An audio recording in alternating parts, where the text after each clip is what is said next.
പലപ്പോഴും ആൾക്കാർ പറയാറുണ്ട് യോഗ ചെറുപ്പക്കാർക്ക് വേണ്ടിയുള്ളതാണ്. തീർച്ചയായിട്ടുമല്ല. എല്ലാ പ്രായക്കാർക്കും ഒരുപോലെ പ്രയോജനപ്പെടുന്നതാണ് യോഗ എന്ന് പറയുന്നത്. സ്ത്രീ ആവട്ടെ പുരുഷനാവട്ടെ, നല്ല ആരോഗ്യം കാത്തു സൂക്ഷിക്കണം എന്ന് ആഗ്രഹിക്കുന്ന ഏതൊരു വ്യക്തിക്കും യോഗ വളരെ അനിവാര്യമാണ്.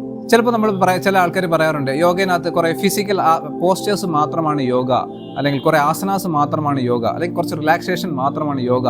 തീർച്ചയായിട്ടും അങ്ങനെയല്ല യോഗ എന്ന് പറയുന്നത് അതിനകത്ത് ആസനാസ് ഉണ്ടാവും, റിലാക്സേഷൻ ടെക്നിക്സുകൾ ഉണ്ടാവും, ബ്രീത്തിങ് ടെക്നിക്സുകളുണ്ട്, മെഡിറ്റേഷൻ ഉണ്ട്, മൈൻഡ്ഫുൾനെസ് ഉണ്ട്. ഇതെല്ലാം ചേർന്ന് വരുന്നതാണ് യോഗ എന്ന് പറയുന്നത്.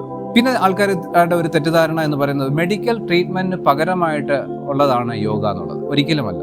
ഒരു മെഡിക്കൽ ട്രീറ്റ്മെന്റ് നമ്മൾ നടന്നുകൊണ്ടിരിക്കുമ്പോൾ അതിനെ നമ്മൾ സപ്പോർട്ട് ചെയ്യാനായിട്ട് നമുക്ക് തീർച്ചയായിട്ടും യോഗ ഉപയോഗപ്പെടുത്താം with advice of the doctor. So നമ്മുടെ മിസ്കൺസെപ്ഷൻസ് മാറ്റിക്കഴിഞ്ഞാൽ നമ്മുടെ നല്ലൊരു ആരോഗ്യം കാത്തു സൂക്ഷിക്കുന്നതിന് യോഗ നിങ്ങളെ ഒരുപാട് സഹായിക്കും.